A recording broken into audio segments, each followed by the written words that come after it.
नौ हाथ के जीभ बा, चटनी खाइबो। जब खाई के बेरा होए तब करी जीभी में नया नया स्वाद के मिर्गी उपटेला। अरे खाए के बेरा ऐसे ना बोले के चाहिए, पहले शांति से खो तब बोली है। शांति? अरे हमरा जीवन में शांति, 2 गो बेटी 1 गो बेटा, हम कितना टेंशन में बानी हम जानतानी। अरे तो बेटा बेटी तोरे नु हो आए के दूसरा के हो, तो तोर बेटा बेटी हो तो तू ही नु टेंशन में रहबे। अच्छा उ खाली चाटाई बिना बा, ओका ना समझा सकत बाड़ू। जौने दिन हमार दिमाग खराब हो जाई ना वो दिन देखबू का खराब होई। का हो जी? का खराब होई?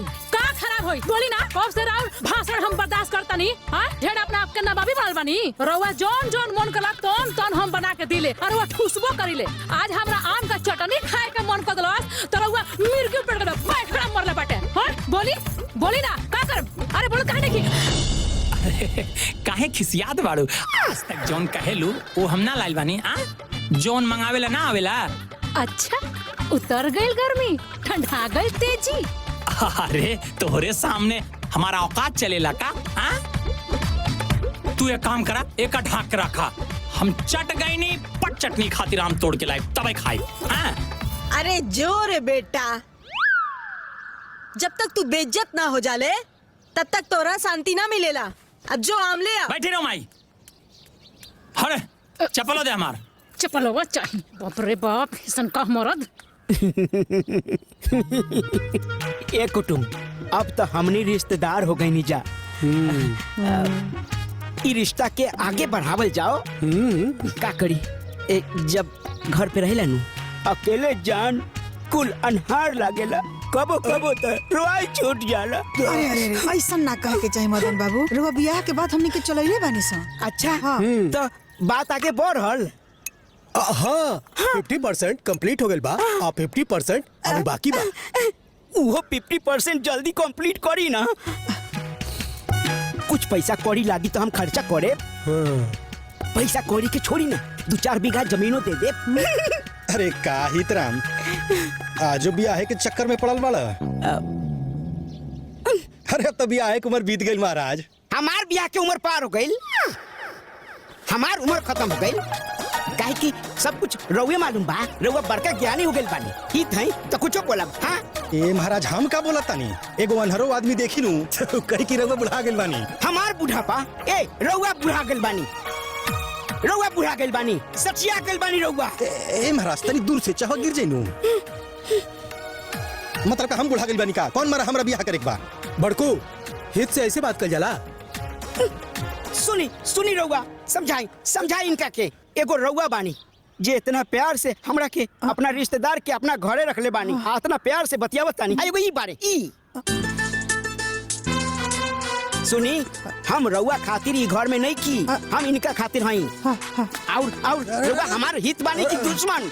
हम रउआ लगे 1 मिनट ना रुके, जाता नहीं। जाई अरे ए मगर बाबू रुकी अरे महाराज, अब कुटुम हम यही जा 1 मिनट ना रुके, जाए भी हमरा। अरे सुनी महाराज, ना जाता नहीं, रउआ खातिर नहीं की, जाता नहीं हम। अरे हाँ जाई ए मदन बाबू, ए बहन तू बता हमरा के कोनो आपन दुख केकरो बतावे तो ओकर दुख तकलीफ दूर करे के चाही कि ओकर मजाक उड़ावे के चाही?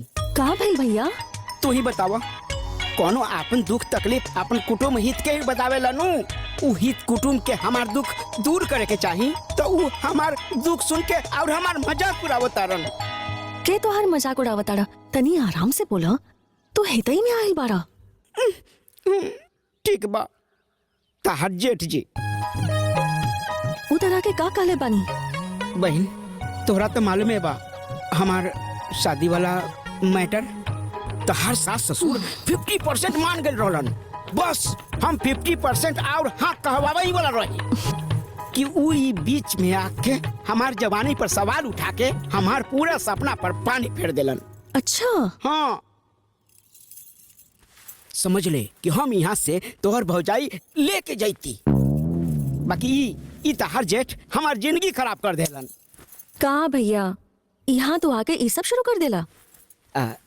बहन तनका हम प्रयास करत आनी। देखा ये अपन प्रयास कहीं और जाके करा। अगर दोबारा ये बात करबा तो हम नाराज हो जाए बस। अब जब बहन होके तू इहे कहबू तो हम का करे? तो हम चुप हो जाता नहीं। चाची ई देख 1800 रुपया के साड़ी किनले बानी। और पता बा दुकानदार पॉलिश करके देले सा। हाँ चाची जी, हम हूँ सड़ी में फॉल पिको सब कर देले बानी ताकि माला बबनी के पहिने में झंझट ना होके। हाँ अही देखा ई बहनिया के जेठानी खातिर हे।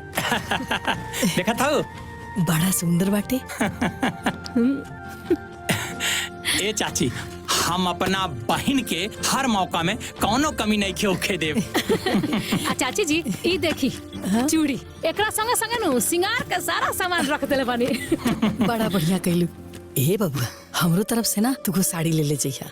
अरे चाची कहाँ जरूरत बा, ई सब तो ले जाता नहीं। हाँ। जरूरत बाटे, हाँ। हमू तो माई है ना, तो हमरो तरफ से कुछ जाए के चाहिए। उ बताओ उमा गनवा का लेके जाता हो? अरे वो पैसा दे दी। उ का कहता नु बढ़िया दुकान देख के खूब बढ़िया मिठाई लेके जाए का चाची जी? आ ये सब तो जाला। ए चाची तू खुश बाड़ू ना? बहुत खुश बानी बबुआ। तुम लोग इतना आदर भाव करत रह अपना बहिनी के, तो हम खुश ना रह के रहिया। चाची तनी हमनियों पे ऐसे ध्यान दिए रहो। चिंता मत कर, हम बानी नु। ठीक है। ली तो राखी बंधाइबा का हो?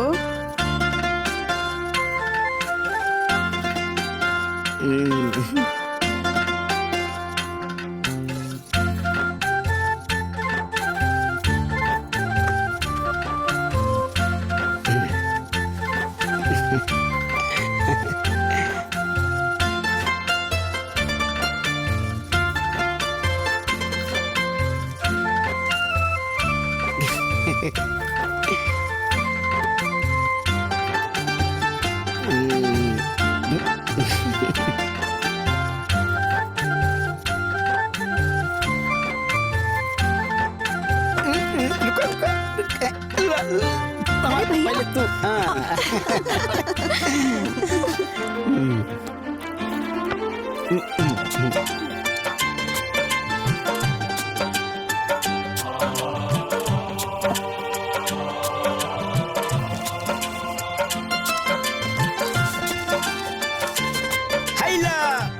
कुल 1100 रुपया।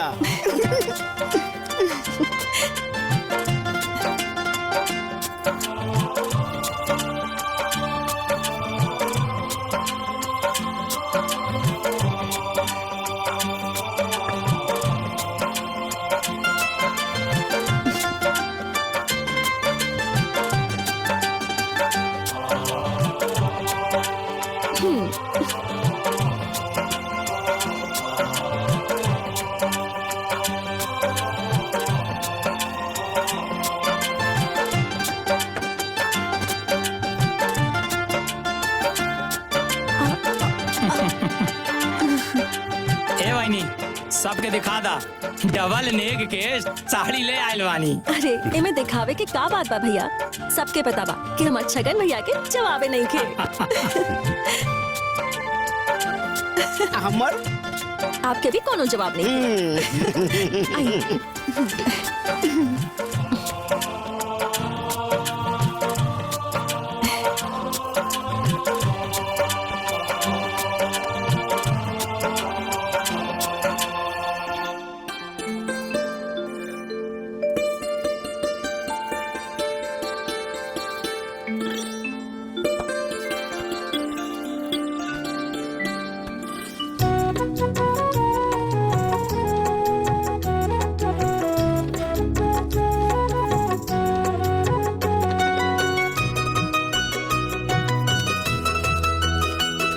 बहन तू ला 1100 रुपया। देखी लोग हमारे भाई के दिलदारी। अरे भाई के देवही के चाहिए। रुको हाँ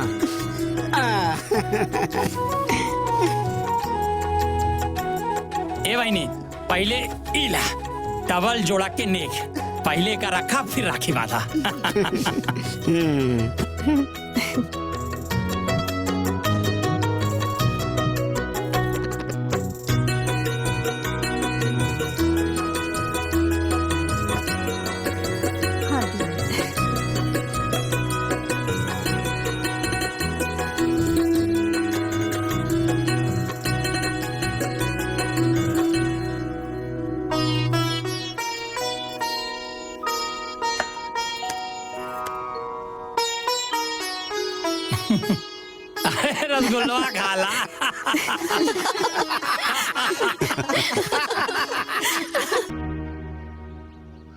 बतावा चाची, इस सरवा छगनवा हमार भाई ह कि दुश्मन? बिना बतौले न जाने कहाँ सबके लेके चल गइल बा। आ फोन करतानी तो उठाओ तो नहीं खे।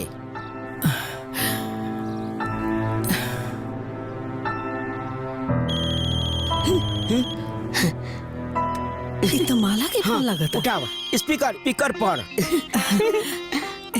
हाँ बेटी। प्रणाम माँ, खाना पीना हो गई? अरे खाना तो छोड़ा, अभी तक हमनी के चायो पानी नहीं के भइल। अरे अभी तक ना खाना ना चाय, काहे माँ? ए बेटा बनी तब नु। पता ना उ छगनवा पूरा परिवार के लेके सवेरे से कहाँ भागल बा। तोरा के जाए से पहले छगन भैया ना बतवले का? ना बेटा। अरे बहिन, इस सड़वा बहुत मन बड़ू हो गइल बा। सुबह से दोनों जना बिना चाय नाश्ता के बाड़ा लोग। हाँ बेटा, ऊपर से ते देखना हमर देह धमसल लागता, मन भारी लागता, कुछ ठीक नहीं लागत बेटा हमरा। अरे बहिन, चाह बिना हमार कपार दुखता। अच्छा रुका, हम अभी छगन भैया के फोन करत आनी। का भइल दुल्हन? नैहर में सब ठीक बानू? देखी ना, माँ अभी ले खाना भी नहीं के खैले। पता ना छगन भैया पूरा परिवार के साथ कहाँ गइल बाड़ा। हम अभी छगन भैया के फोन करत आनी। हाँ बहनिया बोल। भैया, माँ सुबह से बिना नाश्ता खैले बिया, तो के बोल के जाए के चाहिए ना। हे बहनिया, हम प्रधानमंत्री तो है ना, हमार प्रोग्राम टीवी पे। तोरा के तो माई के चिंता रहे के चाहिए ना। हे बहनिया, तोरे मैयो के तो हमार चिंता रहे के चाहिए ना। ए लालची स्वार्थी, दुई बीघा घपच गईले तब तोरा शांति ना मिलल। ए माँ जी, तो रउआ का बिना पैसा के वकील बनता नहीं। भाभी, तो के हमरे घर के लोग से ऐसे बतियावे के चाहिए का? ए बाबू नी, तो रउआ माँ जी के रोग भैया से ऐसे बतियावे के चाहिए का? इस सब बात छोड़ा, कबले घर पहुंचा तारा लोग?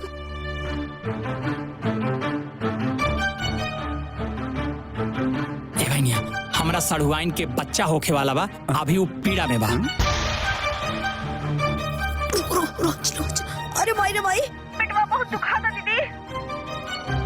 जैसे नया समाचार होई, हम थरिया बजा के रसगुल्ला खा के चलाई। तबले माई के खाना पीना के का होई? अब हम का बताई बहन, तू देख ला।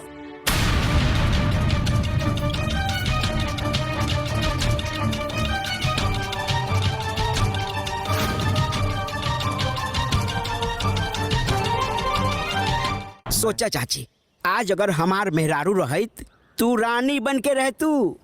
टाइम पर खाना पीना, चाय नाश्ता सब मिलत, आ साथ साथ खूब सेवा भी होइत।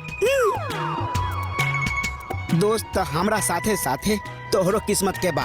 हो गइल तार भाषण खत्म। त सुना, जाके तनी तुलसी जी के पता लेके आव, काढ़ा बना के पियब। हमर मन ठीक नहीं खिलागत। हाँ?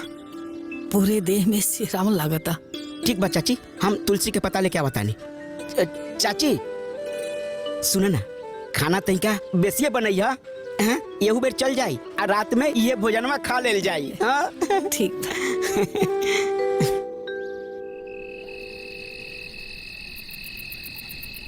अरे मगन, ठंडा लगता मगन। लो चाची। अरे उड़ा दो मगन, देखा पता हमर। अरे सही उड़ाओ मगन। ओढ़ा देली, अब ठीक बानू? ना ना, अरे हमर पूरा देह का पता। और रजाई उड़ाओ लावतनी, लावतनी।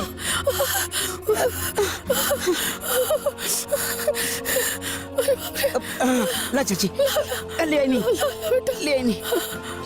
ला, इला। अब ठीक बानू? अरे तेरे ऊपर से उड़ाओ मगन, और देखा पता। चाची ठीक बारू? माला के फोन बा। हाँ भाई बोला। आपके खाना पीना हो गई का? अरे का खाना हो जाई, चाची के तो जड़ैया उखड़ल बा। हम इनका के ओढ़ना ओढ़ावतानी, रजाई ओढ़ावतानी, बाकी तो कांपते बारी। अरे काहे रजाई ओढ़ेला हा? अब हम का बताइए बहन, अचानक उखड़ गइल, हमरा कैसे पता चली? अरे तो बोला ना गरम पानी पिए के दहिया गरमाई तो बुखारवा उतर जाई। गरम पानी? पूछा घरे कोनो बुखार के दवाई बाकी ना? ना कोनो दवाई नहीं खे। घर में कोनो दवाई नहीं खे, ऊपर से इतना रात हो रहल बा, अब न जाने का होई।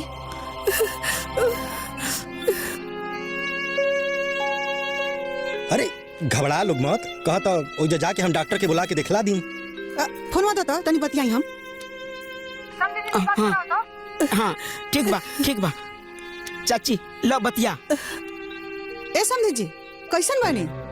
का बताई जी, अचानक से जड़ैया उखड़ गइल बा। तो कहीं तो इन लोग के भेज दी हम। अरे ना समझी जी, कहेला तकलीफ करतनी, हम ठीक हो जाई। देखी रहुआ संकोच करत तनी। अरे दमादो तो बेटे बराबर न होला जी। अरे छोड़ी न रहुआ, चिंता मत करी, धीरे धीरे आराम हो जाई हमारा। दी माँ, हमरा बहुत चिंता हो रहल बा। अरे काहे ते चिंता करते रे बेटा, रात पर ठीक ना होई तो हमारे दिखा ले डॉक्टर। हमारे मगन बाड़े ना। ठीक बा बेटा, रख फोन।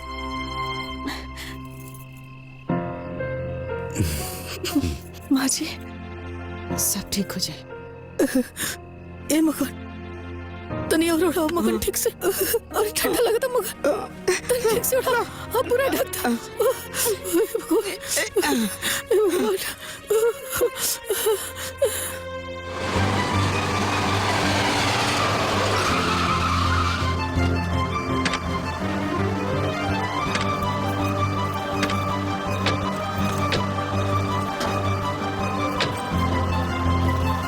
माई,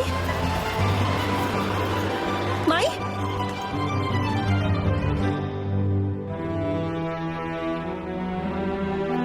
ठीक हो जाइबो माई, ठीक हो जाइबो।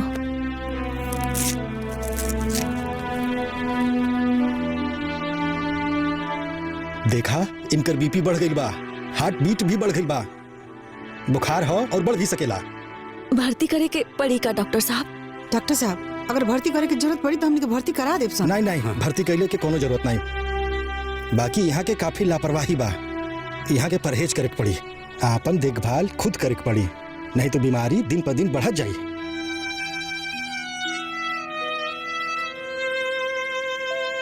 अब चलत बानी, आके दवाई ले ली है। ठीक बा डॉक्टर साहब, नमस्ते।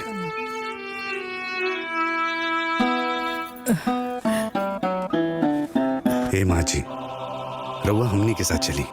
रउआ एजा अकेले रहब तो अपन तबीयत और खराब कर लेब। अरे नहीं बबुआ, थोड़ा समझत काहे नहीं की, जौना घर में हम बेटी की बियाह कैले बनी, कन्यादान कैले बनी, ओ घर के खाना पानी खाइब त हमरा पाप लागी। एक कौन पाप माँ? जहाँ बेटी रही उहे ना माँ रही। ते अपन दिमाग ना अपने पास रख। अरे कितना दिन के जीवन बचल बा हमार, तोहर बियाह करिए लेनी, सब दुख सुख देखिए लेनी। 2-4 साल पहले अगर मर गनी तो का बिगड़ जाई?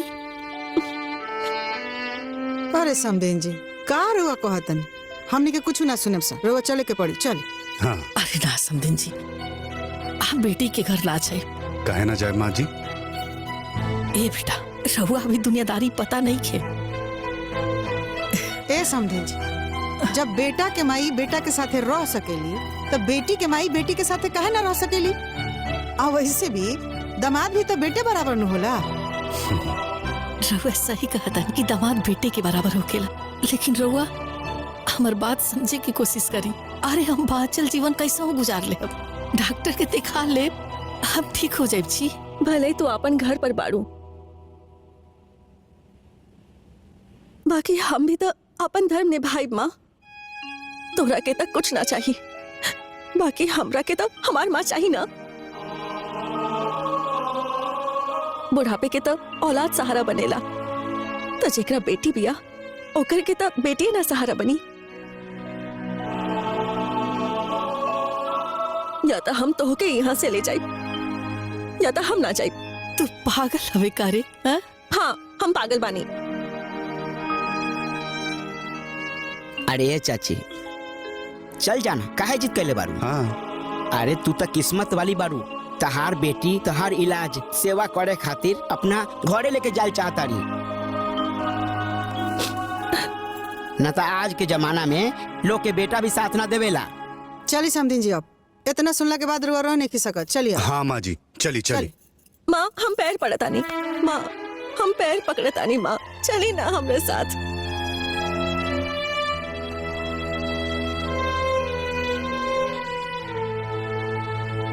आज दुनिया में पहला बार ऐसन हो रहा बा कि दामाद के माई के साथे साथे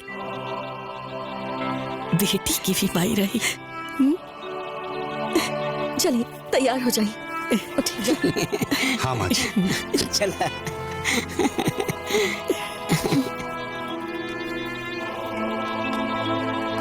बैठी। बैठा।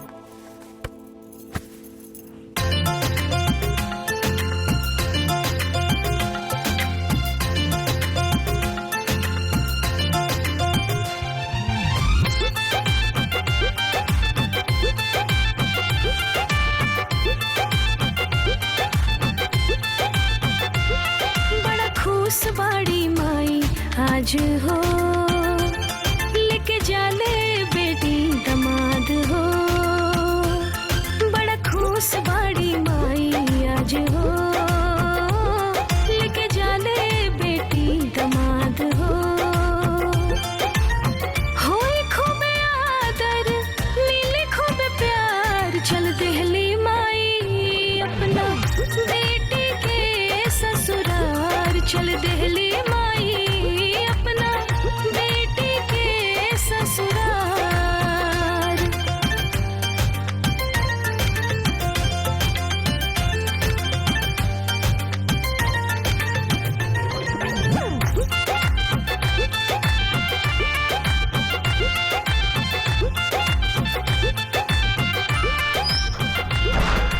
अब ना कवनो चिंता रही, ना होई परेशानी। बेटी के घरे ठाट बाट से कटे है माई जानी। अब त जीवन से दुख गायल, अब त सब कुछ नीमन भायल। माई के ठिकाना अब बेटी के घर द्वार। चल देहली माई अपना बेटी के ससुरार। चल देहली माई अपना बेटी के ससुरार।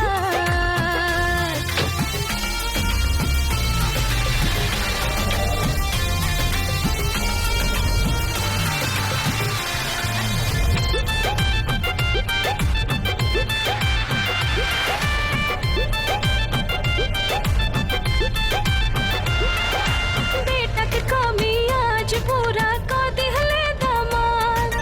अब जीवन में कौनो न बाटे आज के बाद। बेटी दमाद जे ऐसन पाई, वैसन माई ता तर जाई।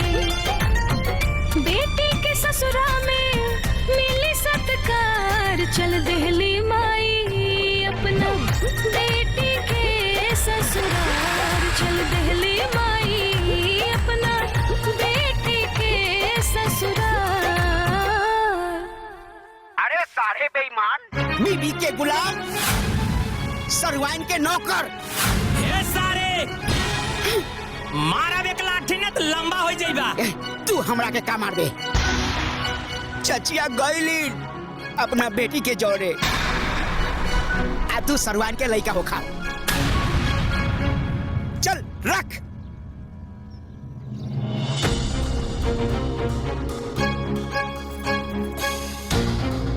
का भाई जी, काहे इतना टेंशन में बनी?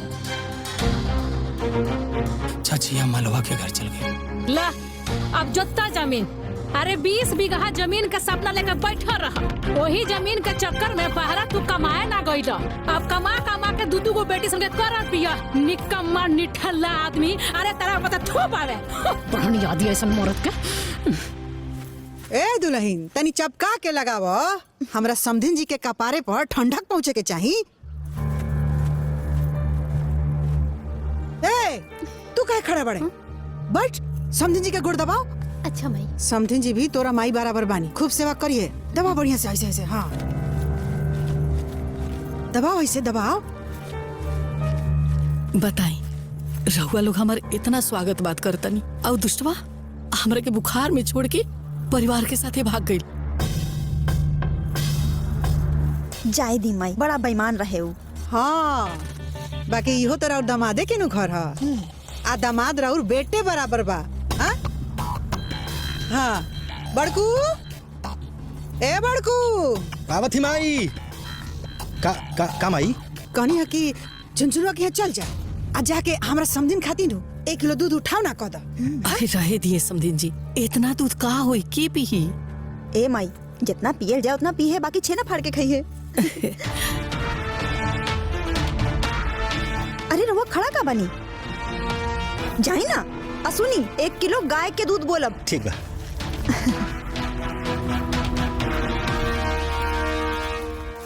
माँ जी हाँ? चाय। पहले हमरा समधिन जी के चाय था, हमरा के बाद चाय। ठीक बा। माँ चाय। माँ जी सुनला सब के हो, आज के बाद ई घर में जौन कुछ भी होई सबसे पहले हमरा समधिन जी के। ए माई, हाँ? हम जाता नहीं बाजारे, ऊ माँ जी खातिर दवाई लावे के बा। और थोड़ा फल भी लेते आई। ए बबुआ, खाली फले ना, काजू, किशमिश, बादाम आ ई खून बढ़ावे वाला एगो होला, ओकर का नाम होला? मुनक्का। हाँ, मुनक्का भी ले ले आई हा। अरे समधिन जी, इस सब की का जरूरत बा? रहे दिना। अरे काहे ना जरूरत नहीं है समधिन जी, हैं? अरे अधिकार से रही, इहो आपके बेटिया के घर है।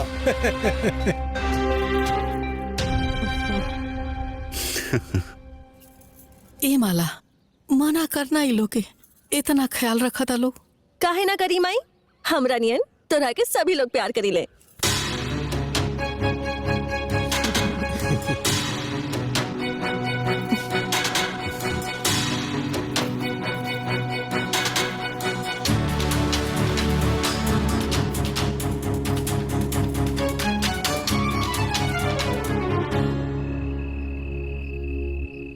अब कैसन लागत है रहुआ? ठीक लागत है? बढ़िया लगा था जी। हाँ, चलिए खूब अच्छा। माँ जी हाँ? दुल्हीन, हम पहला ही नु कहनी हा कि सबसे पहले हमरा समधिन जी, ओकरा बाद केहू के। माँ खाना। छोटकी रोटिया में घी लगा दा। देखा माँ, हमार ससुराल कितना बढ़िया बा। अभी रोटी में घी लगा के लावतानी। ए पंखवा, भुला गेल रहनी। ई केने रह गइल? कहाँ रह गइल हो? जल्दी आवा। हाँ माँ जी, आ गेली। हाँ, आ गई नी।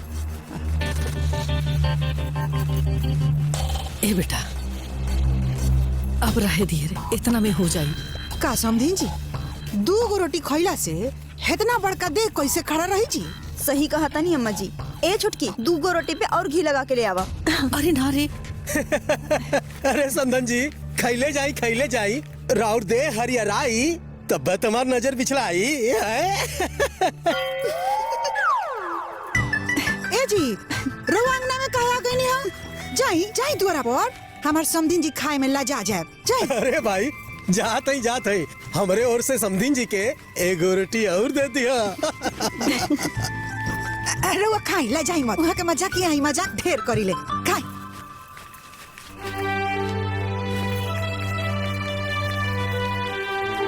का खाई समधिन जी, रउआ सब इतना हमरा के खुशी देता नहीं कि ओकरे से हमार पेट भर जाता।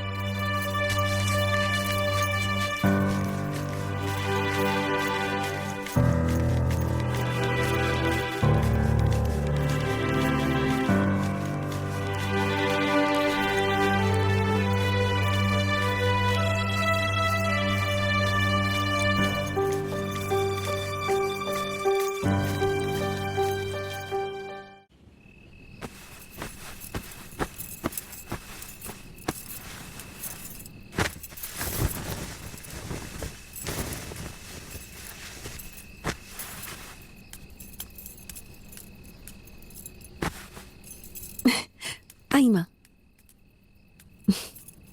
सूट जाए। बहिन समधिन जी कितना पातर तो किया कह दिले बड़ू हो। माँ जी हमार माँ पातर तकिया लगावेले।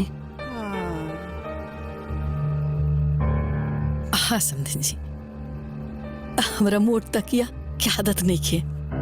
अच्छा तो माई हैली ए बड़को एमे हाउ ताकत वाला मिलोले बड़ू। अरे सब मिलावले बनी माई। ली माई पीली। माँ जी दवाई खा ली।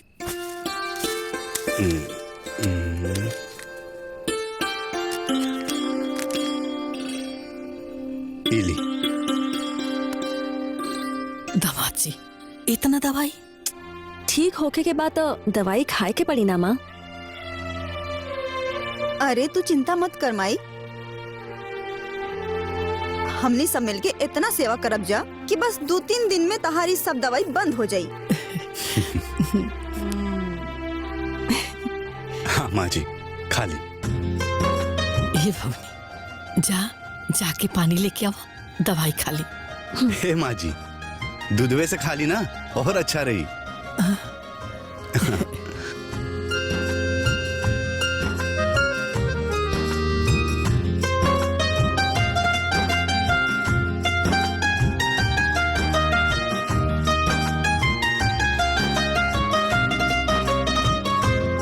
पी पूरा खत्म करी।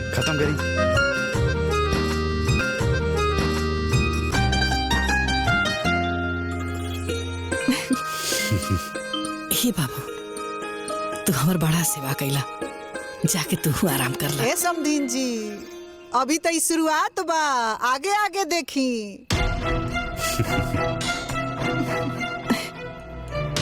ए बेटा हाँ समधिन जी के गोड़ दबा दो। हाँ माई। अरे ना समधिन जी, हम दामाद जी से पैर छुआई।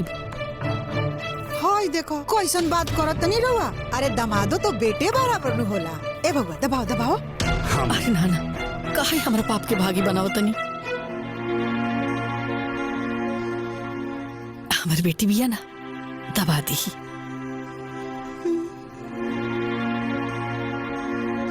हे माँ जी रउआ ऐसन काहे कहता नहीं? अगर राव आपन बेटा रहित तो रउआ मना करती का?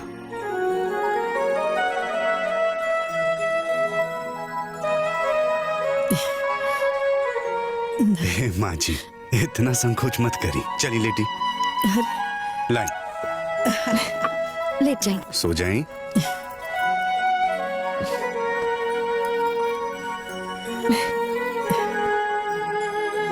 बिटिया दामाद दोनों मिलकर सेवा करो।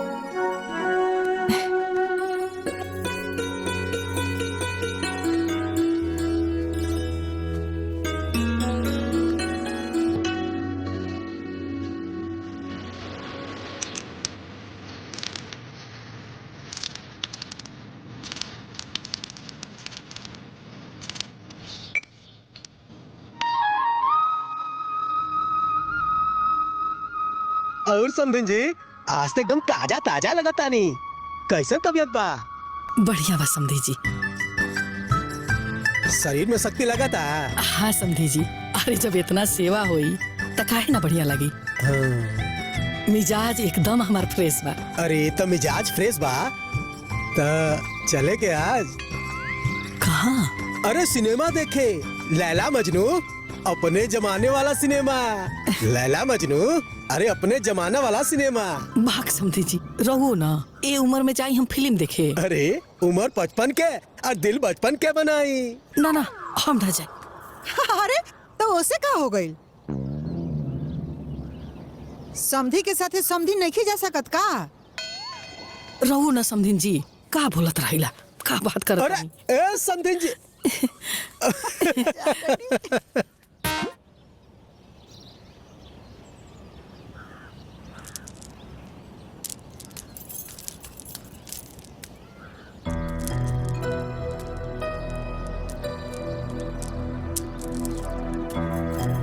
समधिन जी बताई रहुआ हेजा बैठल बनी, हम लोग के कहाँ न खोज लेनी। समझ ली कि हम इतना ना भाग्यशाली बानी कि रहुआ जैसन समधिन के सेवा करे के मौका मिलता।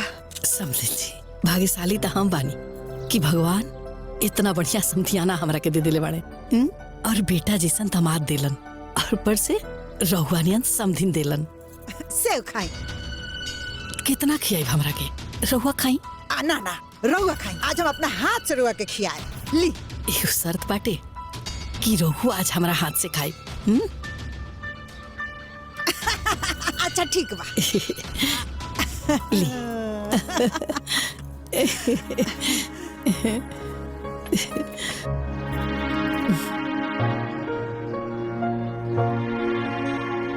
ए समधिन जी कुछ सोचा नहीं? का जी?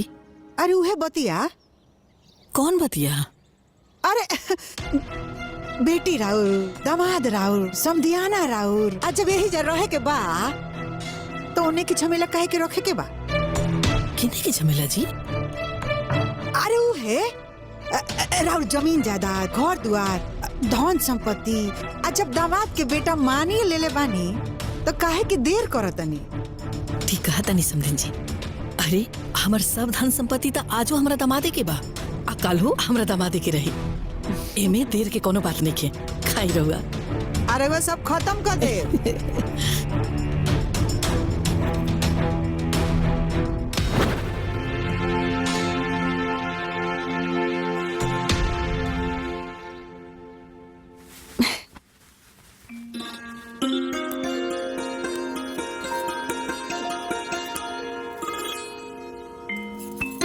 होगी। चला था नहीं। सुनी। हाँ। आज डॉक्टर साहब से मिलके माँ के रिपोर्ट बता दे। अभी तो वो ठीक बिया, आगे बाकी की दवाई देवे के बाकी ना। ठीक बा। ए बेटा। हाँ माँ जी। हमरा कुछ कहे के रहा। बोली माँ। हम सोचत रहनी है ना कि अपन सारा जमीन जायदाद तोरा ससुराल वाला के नामे कर दी। काहे? वो कहा ना बेटा कि तोर सास रोज रोज हमरा से कहत रही है। का? माई रउआ से जमीन लेके के कहती है? मतलब जमीन के लालच में हमरा से शादी भई? अरे ना ना बेटा, ऐसे काहे सोचत रे? ऐसे भी आज ना तक कल ये लोग ना हमार सब जमीन जायदाद बा, त काहे ना आज सब लिख दी। ना माँ, एगो बेटी खातिर जितना जरूरी ओकर ससुराल होला उतना ही जरूरी ओकर नैहर भी होला। और यदि वहाँ के जायदाद जमीन खत्म कर देबो तो हमार नैहर भी खत्म हो जाई ना। भले चचेरा ही सही, बाकी भैया तो छगन भैया और मगन भैया लोग ही है ना। हमरा से राखी बनवावे के आई माँ? तोरा ना रहला के बाद हम नैहर में केकरा दुआरे मुंह लेके जाइब? हमरा के तक खोइचा देवे वाला भी कोई ना रहे।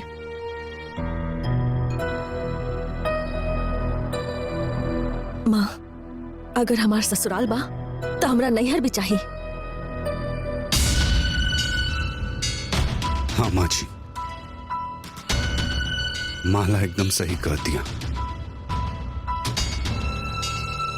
और ऐसे भी जा कौन जमीन जायदाद के कमी बा।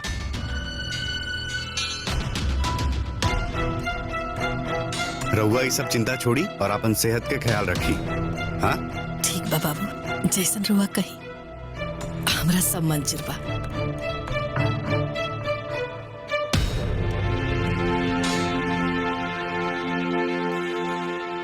अरे बाप रे बाप, दादा ओ दादा, हमार माथा घूमता चक्कर होता है दादा। हमार दुनिया लुट गई रे बाप, हमार दुनिया लुट गई। उल्टी ना अम्मा जी, जेकर करेजा पर ऐसन गाज गिरी वो बेहोश न हुई तक का होई? अरे बताओ बड़को, 1 रुपया ना लेनी बियाह में हम। ऊपर से बुढ़िया के बोला के काजू किशमिश बादाम ठुसवावतनी आ उलट गई। बताओ बुढ़िया के तो छोड़ी अम्मा जी, बाकी वो तो एक घर के छोटकी पतो भी है ना। और सोचा था अपना चचेरा भाई के बारे में और लड़किया के बारे में। अच्छा तो ओकरा साथे साथे तो हमर बेटो हो में हो मिलावता।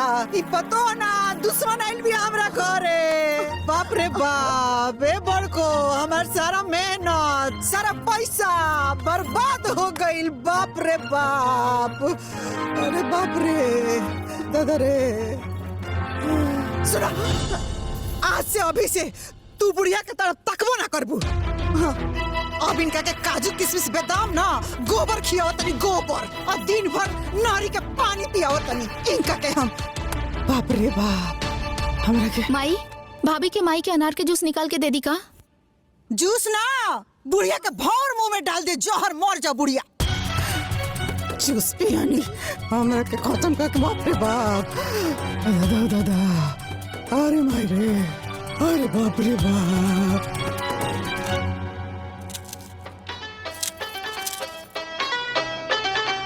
सुनो सुनो है दुनिया वालों, हमारी बात को ध्यान लगाए, नवरातन में मैया जी के नवो रूप के करे बखान। देखो तो बड़को, बुढ़िया हमरा देह में आग लगा के मोबाइल पर वीडियो देखा दिया।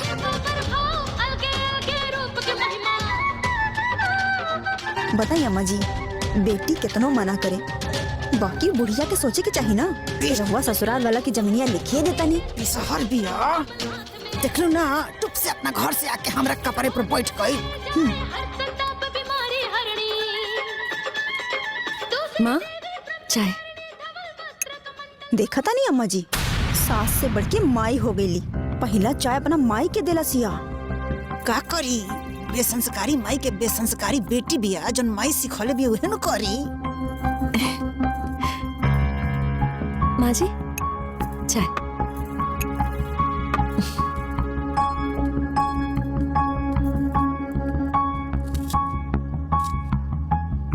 देखो तो बड़को, कैसे बुढ़िया बैठ के सर सर चाय पियतिया।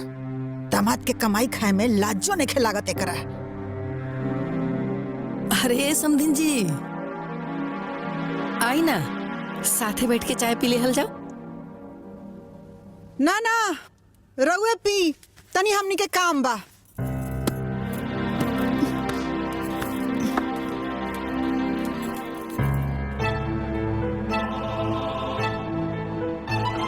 समधिन जी काहे ऐसे बोल के चल गई? यहाँ से पहले ऐसे ना बोलत रही है। का हो गई का के?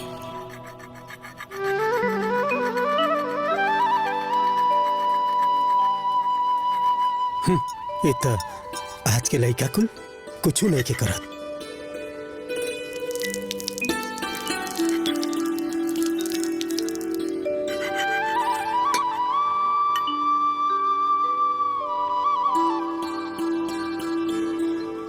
समधिन जी, आज तो एकदम चकचका के लगता नहीं है। अरे तनी हमरे साथे बाजारे चला, छोला समोसा खियाई। अरे भाई हमरो श्रद्धा पूरा कर। बाक समझे जी, रहो खूबे बोलीला। ए जी, हाँ, छोला समोसा कहाँ खियाए, बरमाला डाल दी, गठजोर कली। बड़ा समधिन जी के ददहर बनल बनी। समधिन जी कह लू बंद करी।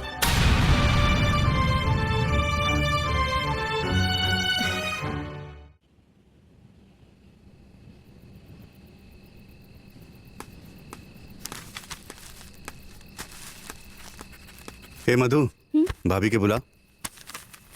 भाभी, भैया बुलावत रे। हाँ, आवता नहीं।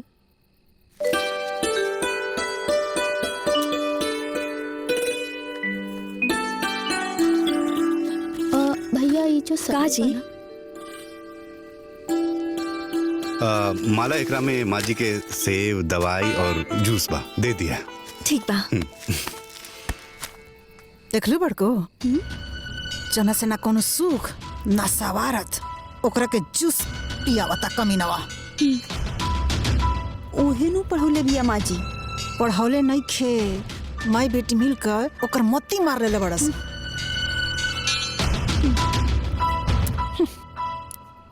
ठीक बा? हाँ ठीक बा। बुझ गई लू? ए बाबू, हाँ माँ जी। घर में रामायण उमायण बा का? तनी पढ़ती त मन लागित। वो तो माई के पता हुई, माई से पूछ ली ना। अच्छा,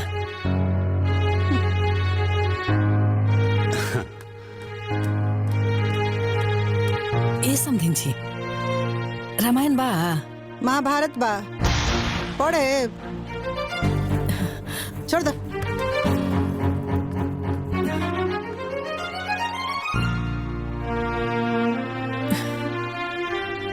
आखिर लोग हमरा साथे ऐसा काहे व्यवहार करता।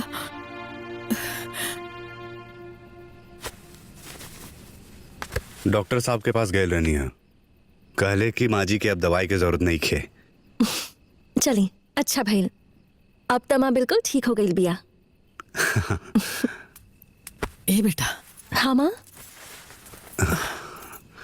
तोर सास हमरा से कुछ नाराज लागत आरी। ना माँ ऐसा कोनो बात नहीं खे।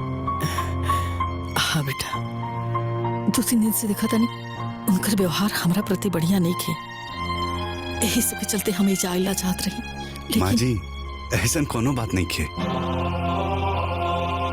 बाबू हम दुनिया देख ले बनी, हमरो उम्र हो गई बा, सब कुछ समझ में आवेला। ना माँ, हो सकेला कि सासू माँ के बोले के कोनो और मतलब होखे। माँ तू तो अच्छा माँ हो ना, तो काहे भी मतलब के टेंशन लेता रू।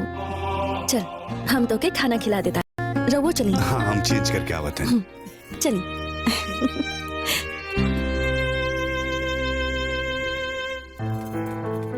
आई माँ बैठी, हम खाना लेके आवता नहीं। अरे भगवान,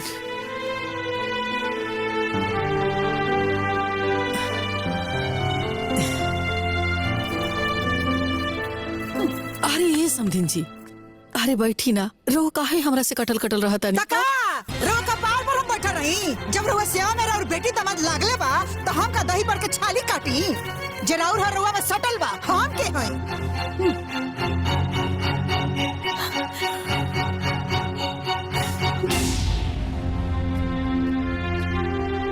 हमार माई से ऐसे काहे बोला तानी माँ जी? तो कैसे बोली माँ जी से तारा? तहार माई है तो तू खुर पूजा। ए माई का हो गई, ऐसा काहे कहा तड़ू? हम पगला गइल बानी ए बेटा, काहे कि जोन बात हमरा बुझाता नु तो होनी का नहीं खे बुझा। मतलब ही दूसरा के बोझा हमरा कपारे पे कब ले रही।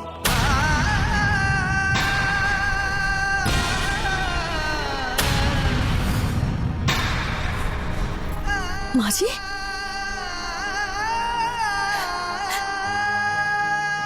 माँ जी, हमार माँ रउआ के बोझ लागे लागल। खाली बोझे ना, कपर बद थी, जब देखा था नीनू तो हमार कपार फाटा लागता इनका के। ई का कहता रे माई? जानते सुनत रे, मेहरारू के गुलाम सास के नौकर। माँ जी, हम अपन माँ के बेइज्जती बर्दाश्त नहीं कर सकत। आखिर रउआ हमार माँ के का समझ ले बानी?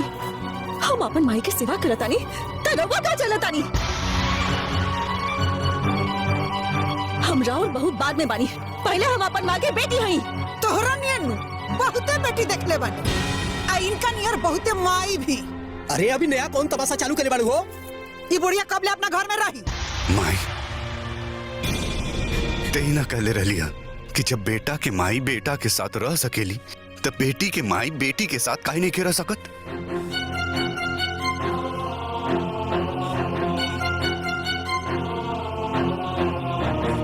तो खाली हमरे कपारे पर काहे रही है? जना का 2 बीघा लिखले बानी नु, ऊ काहे ना किनका के रखत?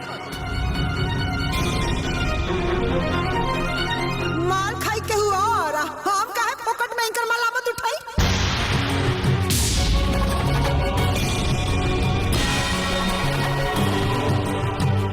अब हमके सब समझ में आ गई बा।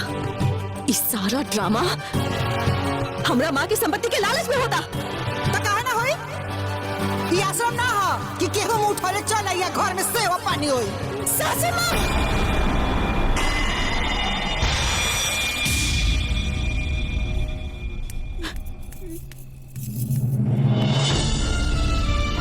हमार बात कान खोल के सुन ली। हमार माँ कोनो आश्रम में ना, अपन बिटिया और दामाद के घर में बिया। हमार माँ बेसहारा ना, ओकर बिटिया और दामाद भी बा। हम लोगों लोग के जीवन भर गुलामी करी तो कोनो बात ना, हम अपन माँ के सेवा करे तानी तब का तकलीफ बा? हम अपन माँ के बेटी हई तो हमार माँ हमरा साथे काहे ना रही? हर सास के अपन बहू के नैहर से ही प्रॉब्लम काहे होला? आखिर ओकर का अपराध बा?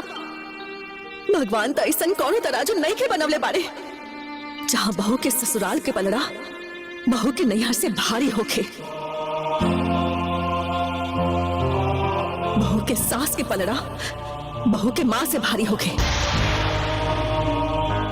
ऐसे दोबारा ऐसा गलती मत करब।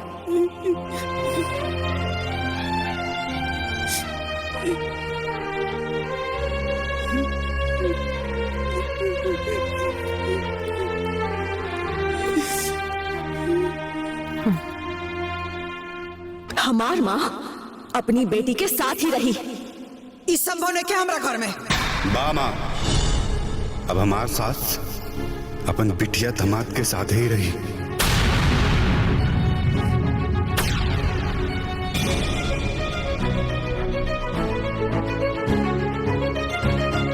भले ही हमरा ई परिवार से अलग रह के पड़ी।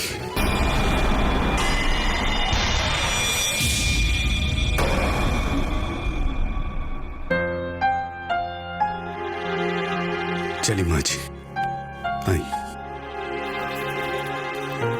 आराम से। उठी माँ, आई।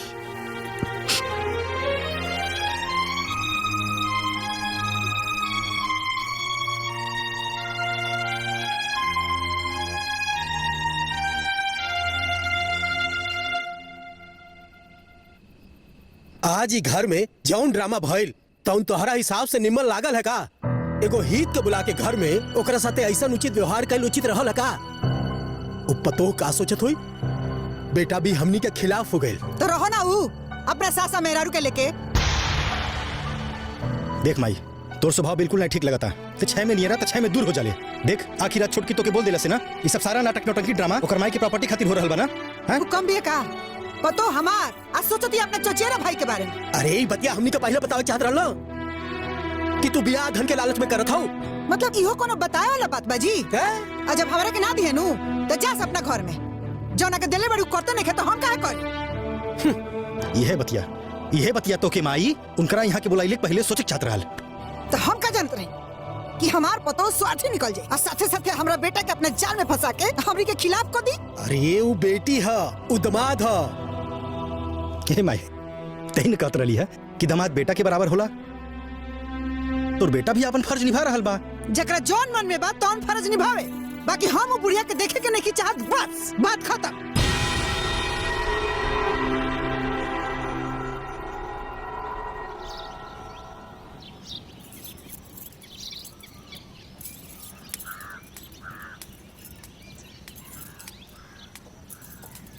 अरे ई माँ भोरे भोरे कहाँ चल गईली?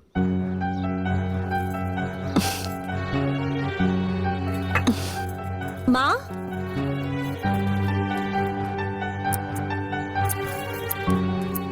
बाबूजी, हमार माँ के कहीं देखनी होगा? ना दुल्हनिया, देखा कहीं घर में? माँ, का भई लो? देखी ना, माँ ना अपने कमरे में बानी ना कहीं और लोकतानी। गईली कहाँ?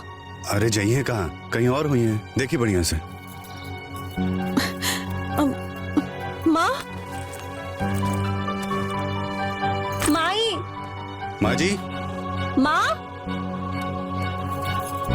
माँ जी, हमार माँ के कहीं देखनी होगा?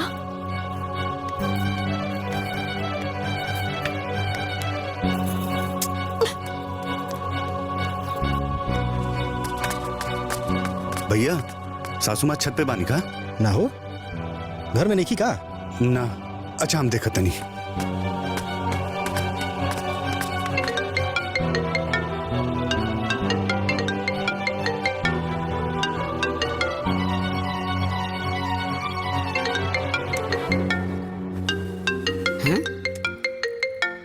अरे ये तो माला के फोन बा। बोला बहन। भैया, माँ ओहिजा गइल बाड़ी का? माई ना तो एक मिनट रुका। हाँ रुका रुका, देखा तानी।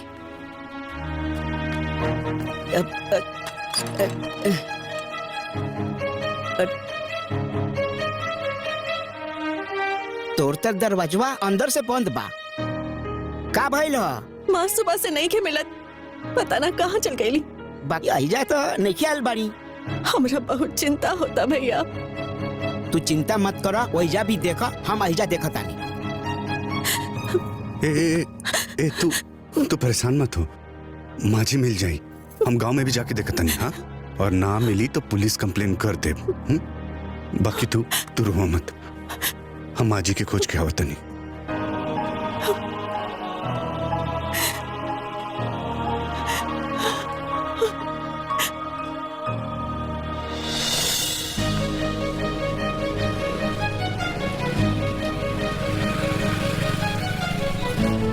ए भैया, हमारे सासू माँ के देख ले बड़ा का? ना भैया ना।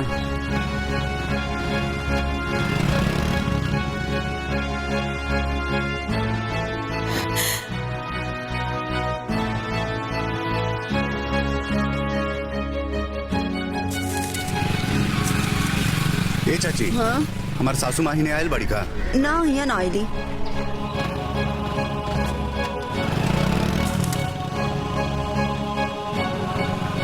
ए चाची, हाँ? हमारे सासू माँ के देख ले बाड़ू? नहीं बाबू, हम ना देखनी।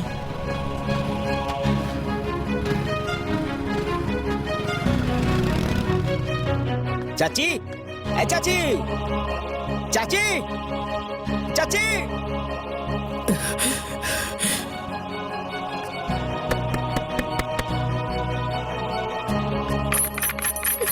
चाची, अरे ये समझी जी, अरे बैठी ना, रो काहे हमरा से कटल कटल रहा तनी। रो कपार पर बैठा रही। जब रउआ सेवा में और बेटी दमाद लागले बा तो हम का दही पर के छाली काटी। हमार माई से ऐसे काहे बोला तानी माँ जी? तो कैसे बोली माँ जी से तारा? तहार माई है तो तू खूब पूजा। ए माँ, का हो गई? हम पगला गइल बानी ए बेटा, काहे कि जोन बात हमरा बुझा दानू तो होनी के नहीं खा बुझा। चाची, ए चाची, चाची, ए चाची।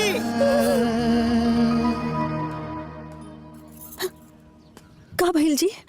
हम गांव में हर जगह खोजली, लेकिन माई जी कहीं ना मिलल। तू चिंता मत करा, चली थाना में जाकर रिपोर्ट लिखा दिया जाए। चली। ए बेटा, जैसे मिली बताइए बेटा। जी बाबूजी। हाँ भैया। अरे बहनिया, चाची मिल गईली। कहाँ बिया माई? अरे माई भीतरे बाड़ी, लगातार सूत रहल बाड़ी। माँ घरे चल गई बाड़ी जे। माँ दरवाजा अंदर से बंद कर ले बिया। पूछा? दरवाजा खुलवावा ना भैया। अरे कितना बेर तो हम दरवाजा खटखटाई नहीं हो, बाकी दरवाजा खोलते न बाड़ी। सुना, नाराज उराज बाड़ी का? हाँ भैया, थोड़ा नाराज बाड़ी। ए बेटा, तू लोग जरा जाके समधिन जी के समझा दे बेटा। हम अभी आ रहल बानी भैया। आजो आजो, दोनों भाई बहन मिलके चाची के मना लेवल जाई। ठीक बा, आजो। अरे विनीत, ओजा जाके ना माँ जी से तनी हमनियों बात करा दिया बाबू। ठीक बा भैया। ए बेटा, हमरे तरफ से समधिन जी के कहिया, जौन भइल हमरा के बहुत दुख बा। जा लोगिन जा। हाँ बाबूजी, जा लोगिन। चलो।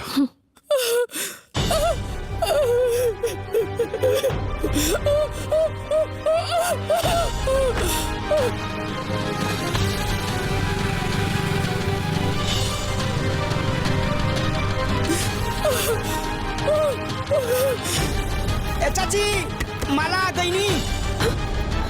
माई, ए माई, माई, माँ जी। चाची, माई, चाची। सुनी, दरवाजा तोड़ दी।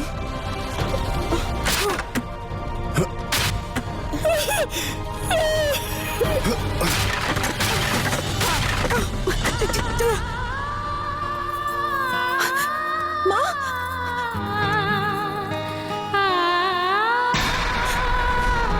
माँ, माई, ए माँ, माँ जी, माँ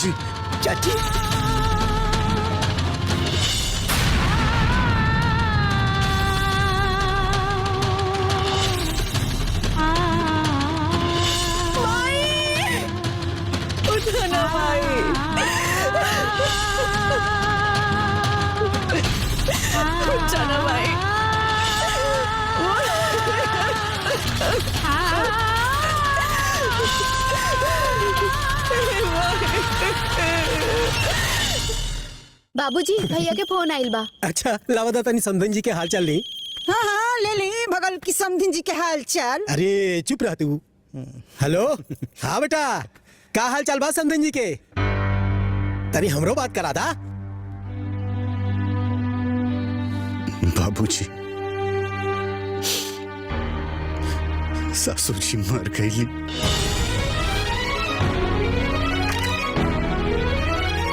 काबिल बाबूजी ओकर सासू मर गई। तो के जा अमृत के खैला पी के आइल बा। अरे चुप रहना तो मारा वैसे झापड़ खींच के ना तार पगल दिहल सब भुला जाए।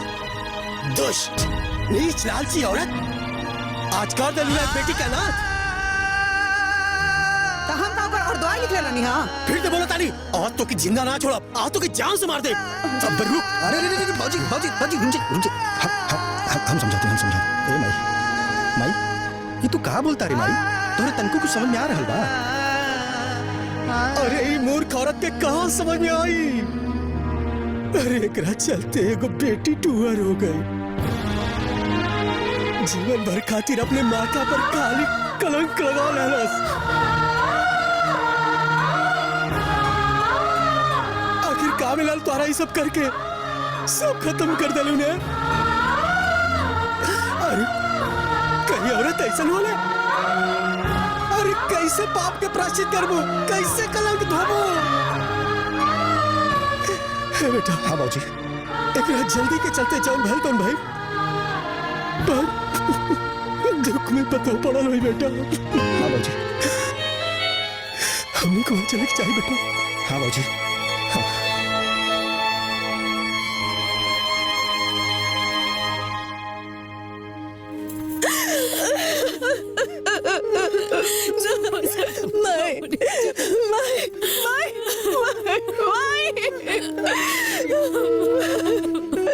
भाभी देखी ना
सब कुछ खत्म हो गए।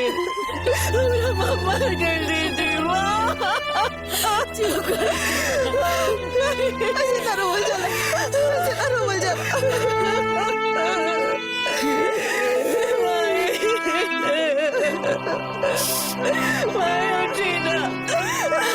ए छगन छगन अर्थी की तैयारी कर जाओ बेटा।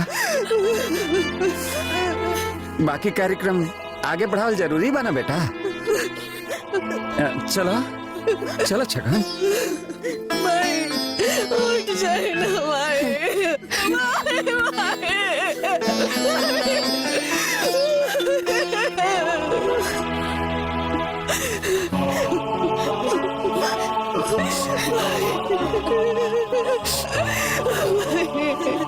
अब आवा लोग अर्थी के कंधा तो लोग शमशान घाट ले चल जाओ। ए छगन बाबू आगे उठाओ। हम काहे उठाई?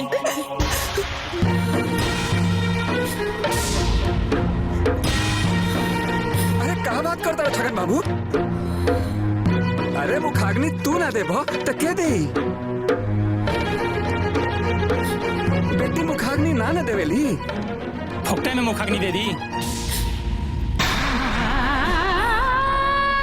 ए भैया जमीनी हमारे नामे करवा दे लोग।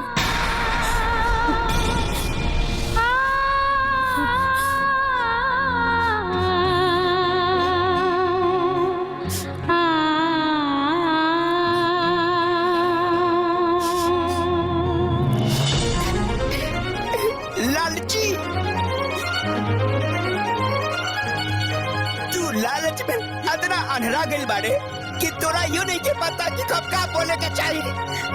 एकदम नीच हो गइले तू। चुप ससुर, मारा भी क्यों नहीं ना तो जमीन में माटी चाट लेबा। बाटा ही सब लोग आपस में राय मशविरा कर ला सब लोग। भैया हम तो के कबो अपन भाई से कम ना समझ ली, तोरा मान सम्मान कम ना कैली। बाकी आज तू बता देना कि गैर कबो सगा भाई नहीं की बन सकत।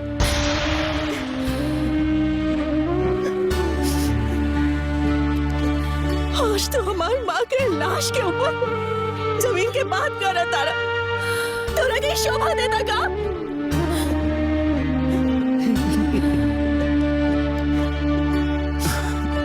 तोरा के ऊपर हमके नफरत आ गई। तू भाई के नाम पे कलंक पड़ा, कलंक पड़ा। ए बही, ये लालची बहुत नीच हो गइल बा, नीचता पर आ गइल बा। हाँ हम नीच है, गिरल है, पतित है, बाकी मुखाग्नि तबे देव जब हमरे नामे जमीन लिखबू। छगन बाबू, जमीन कहीं यहाँ से उड़ के ना जाए, ये सब फैसला बाद में हो जाए। बाद में कहे आजे कहे नहीं हो सकत। ए छगन भैया, दुनिया में लावारिस के भी तार करे वाला मिल जाला। फिर हमार सास के बिटिया दामाद दोनों जिंदा बानी। बिटिया ना मुखाग्नि ना दे सकेली, दामाद काहे नहीं के दे सकत।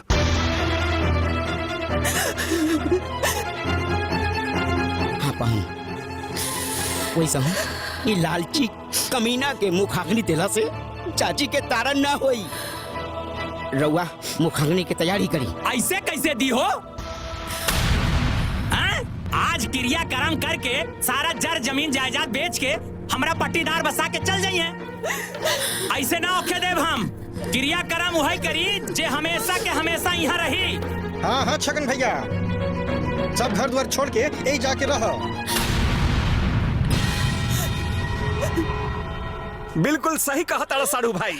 ए पहुन जी, यदि रउआ सब कुछ छोड़ छाड़ के यहाँ रहे के तैयार हो गई नी, तो इनका के मुखाग्नि भी दे दी।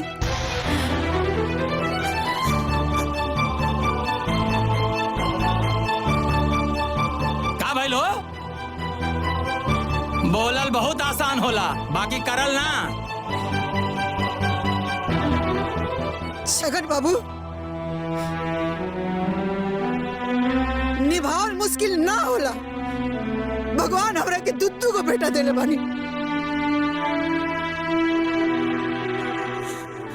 हम अपन छोटका बेटा ओकरा ससुरारी के हाथ में सौंपा तनी।